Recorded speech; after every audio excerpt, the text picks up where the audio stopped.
Bonjour à tous et à toutes, j'espère que vous allez bien. Question directe. Qu'est-ce que le Bouddha entendait par souffrance ? Je vous souhaite une bonne écoute.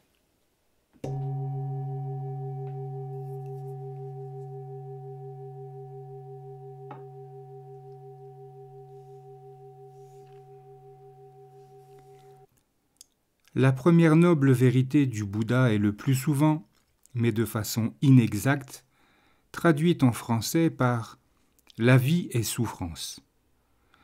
Comme c'est souvent le cas, ce texte ancien perd beaucoup avec la traduction. Le mot pali « dukkha », généralement traduit par « souffrance », a un éventail de significations plus subtiles. Il est parfois décrit de manière métaphorique comme une roue qui est hors de son axe.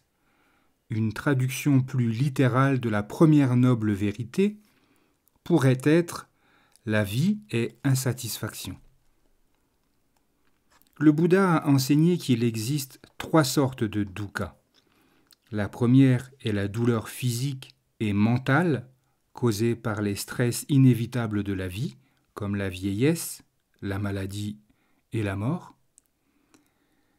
La deuxième est la détresse que nous ressentons en raison de l'impermanence et du changement, comme la douleur de ne pas obtenir ce que nous voulons et de perdre ce qui nous est cher. Le troisième type de dukkha est une sorte de souffrance existentielle, l'angoisse d'être humain, de vivre une existence conditionnée et d'être sujet à la renaissance. À la base de toutes les sortes de dukkha se trouve le désir ou l'attachement. Nous traversons la vie en saisissant ou en nous accrochant à ce que nous pensons pouvoir nous satisfaire et en évitant ce que nous n'aimons pas. La deuxième noble vérité nous dit que c'est précisément cette façon de s'accrocher ou d'éviter qui est à l'origine de dukkha. Nous sommes comme des gens qui se noient et qui cherchent quelque chose qui passe pour nous sauver, puis découvrent que ce à quoi nous nous sommes accrochés n'apporte qu'un soulagement momentané ou une satisfaction temporaire. Ce que nous désirons n'est jamais suffisant et ne dure jamais.